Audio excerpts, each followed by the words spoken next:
It's Sunday, but it's also match day. Roma Juve in l'Olimpico, 8:45 p.m. I can't wait because it's an important game. I will speak about the game. We'll prepare it with a predicted lineup. There is one important change of Tudor in the lineup. I will tell you also why, or at least what I understand from that change. We'll speak about the duels, who is playing against who, the importance of the game, and how strong, unfortunately, at the moment the team of Ranieri is. And then I want to finish with a few words about the one that has been called the Martian, Vasilije Adžić, towards the end of the video. Ciao Juventini of the world, my name is Giuseppe, welcome back on the channel. I hope you're all doing well. Guys, it's important, it's really an important game. We see today, Tuttosport is writing, Juve, foga per la vittoria. Juventus, fire for the victory. If you really want the backstage stories coming from Fuga per la Vittoria, a movie, old movie, Escape to Victory. Here they are changing Fuga towards Foga, fire for victory. Of course, they are speaking about that will, that intensity, that grinta. And they are speaking about Igor Tudor. Now pay attention. I'm not sure if Tudor will appreciate a lot the title of Tuttosport, because yesterday I made the debrief of the press conference. And what did I tell you? The hidden message, what is not saying literally, is I am not only a Juventino. I am not only a caretaker. I am not only a motivator. Yes, I am these things, but I am also much more. So I'm really curious to discover Tudor, what he has in mind and what he's able to put on the field. He said it. What I don't accept is that we are not what we prepare during the week. So let's see. But also when he says to the players on Wednesday evening at the restaurants, guys, I will try to make you perform the best as possible, but give me a help. Give me a help, give me a hand to be here next season as well, to build a future together. Let's see if the players, they will understand the message.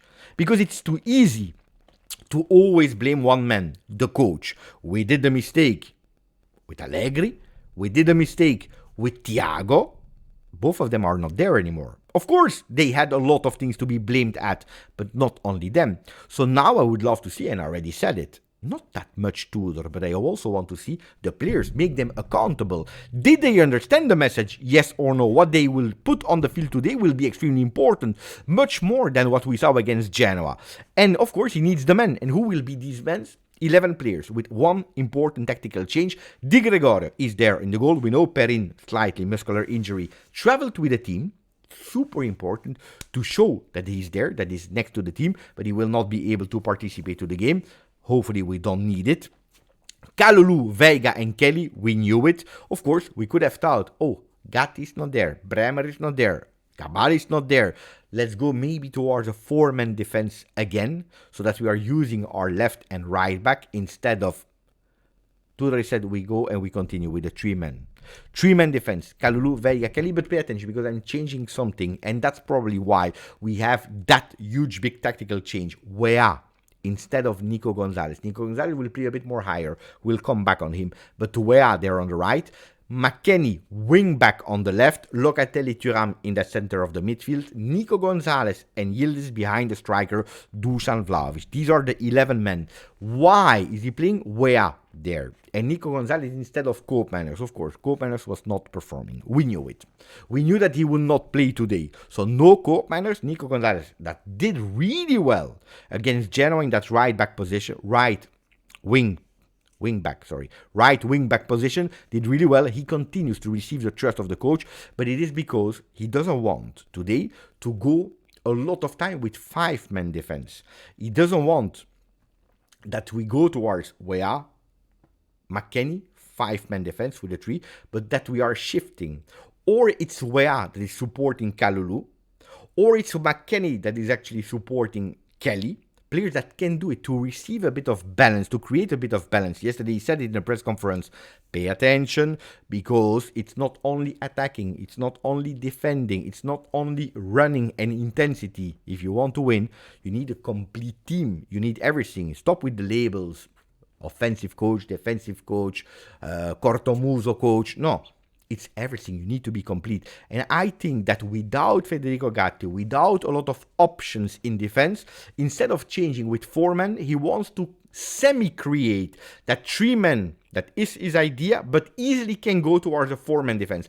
And if it's not Weah, if it's not McKennie, because they are both pushing, well, who's tracking back? We saw it against Genoa in the second half. It is Locatelli that can go between Vega and Kelly. Kelly on the left, Kalulu on the right, Vega a bit more on the left, Locatelli in the middle. That can be an option. So he gives actually 3 options to form a four-man defense in case of need, with the idea of not going with 5, because we want to push. We want to put pressure. We want actually that Roma is actually going back and not Juve that is going back. Super important. Nico Gonzalez, why him and not Conceição and not Colomwani? Because he was extremely satisfied with his performance as a right wing back, and he didn't want to put him on the bench. He wanted to reward him, to play with him, to also give some support in case of Weah being back. He can still go extremely wide on the right side, something that he already did. And then don't forget that it's a player that at Fiorentina he scored double-digit goals, so pay attention. So he wants to continue giving that trust to the Argentinian. I think psychologically it's good, because he could have totally flopped. He didn't do well with Thiago Motta in the last few weeks.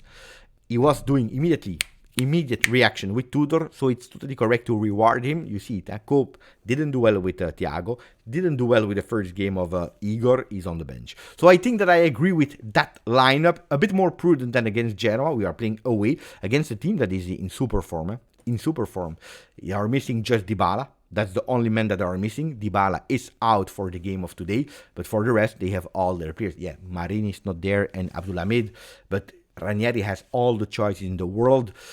We'll speak about the lineup of Roma in the pre-game of today, before the watch-along, and then the post-game. We'll speak about it, but it's a tough game. It's really a tough game, not only for the 11 chosen by Tudor, but also because in the last 10 games that we played against Roma, it's not that we had a fantastic, beautiful record. 2 times Roma won, 4 times it was a draw, 4 times Juventus won. 1 time Ranieri played against Igor Tudor, and it was a win for Ranieri, a 0 for Tudor. So Ranieri already played against Tudor, winning it. If you're even looking at the betting side, the odds, Juve, if you play Juve, you have more money if we win, because we are not the favorite ones. So pay attention, really pay attention to that. It's not an easy one. If you're looking at the last 10 games, the forms of Roma, all competitions, 8 won, 1 loss, 1 draw. Against a lot of teams, a lot of important teams as well. So they are in a beautiful form in Serie A. The last 7 games they won. The last time that they didn't win was on the 2nd of February against Napoli. Roma won, Napoli won. That was a draw. So also a big team that came to visit them. They were able to keep the draw. From there on, only win, 7 in a row. So they are in a beautiful form. The last 3 games, 1-0, 1-0, 1-0. 3 wins, clean sheets, a lot of clean sheets for Roma. They know how to defend. They know that if they need to go with 1 goal, well, they will find a goal, because they are always scoring. Always, at least 1, but it's the 1 is enough. So it's a team that is extremely informed. They know what to do. It's not blah, blah, blah, blah. It's not magia. It's not super entertainment, but it's a team that is extremely solid, following also Ranieri, the coach that changed the destiny of Roma. Will they finish 4th, 3rd? Look, if you're looking at the team that they played against on paper, it's easy. Lecce, Monza, Venezia, Cagliari, etc., etc. The difference is that Juventus also played against these teams. Roma was able to win them with the minimum result, but they were able to win these games, while Juve was not. So you see the big difference. On the other side, if you're looking at the calendar of Roma, with Lazio to be played next week, so Derby della Capitale, they will play against Inter, Fiorentina, Atalanta, Milan, Torino. They have a really, really difficult schedule. You never know. If today they win against Juve, they could have that aura, that let's go for it. We believe in it. We are extremely strong. We even beat Juve. So let's not give them the trust. Let's not give them that extra boost. Let's pay attention to that. Let's try to win. I tell you today, a draw will be, I think, better for Juve. If you are looking at the calendar, better for Juve than for Roma. So I expect also Roma to try to go today and to play and to really try to unlock the game of today. Really curious. Then the ranking, we know it. At the end of match day 31, we will know a lot of things. Fiorentina and Milan, we know that yesterday they drew and they are far away. We know that Bologna will play against the Napoli. Napoli that has the opportunity to win and to go back in that Scudetto race against Inter. So Napoli will do everything they can to beat Bologna. And then we have Atalanta-Lazio. That could also be important because at the end of match day 31, we could possibly be third, equal to Atalanta. Too much blah blah. Too much blah blah. What are the duels? Dovbyk, Vlahovic. Vlahovic has received a confirmation. A trust, again, according to me, didn't do well against Genoa. Let's see what he will be able to do. On the other side, you have a Dovbyk, important player, physical player that has been at a certain moment totally lost in Roma, but it was Roma with a lot of players that were lost. They were totally lost. So it was normal that a lot of players were not performing in the last 2 weeks. He's doing much better. Scoring a goal, a winning goal, gives you that boost. Probably the one that Dusan Vlahovic is also looking for. It's a good player. He's really a good player. I believe a lot in him. Didn't do that well if you're looking at the entire season, but I think it's more because of Roma than for him. Pay attention for these long balls, because he's physical. And without Gatti, without Bremer, someone needs to sacrifice himself to go one-on-one on him. And is Vega the man? Well, if I saw that duel Vega-Pinamonti, I'm a bit scared. If I saw Kelly a few times waiting that the ball is bouncing and being anticipating by the players, I'm a bit scared about these long runs, physical runs of Dovbyk today. Then, in the midfield, there is a big battle, Manu Kone against Kefren Turam. Do you remember 2 years ago when I told you? Kefren, that's the name. That's the name. When it started to be a bit more difficult, when it was not possible, I told you there is another name. It's the one of Manu Kone that is playing in Bundesliga. Look, I'm happy with Kefren Turam, super happy. If it would have been Manu Kone, I would not have said no, because he's a really good player. He's doing beautiful things at Roma, and he can only grow. It will be a battle, a real big battle there in the midfield. Kone against Thuram. Pay attention. Physical duels, but also with class, because there are also technical players. Another duel, of course, is the ex that could have become the future, with actually the present that can still become the future.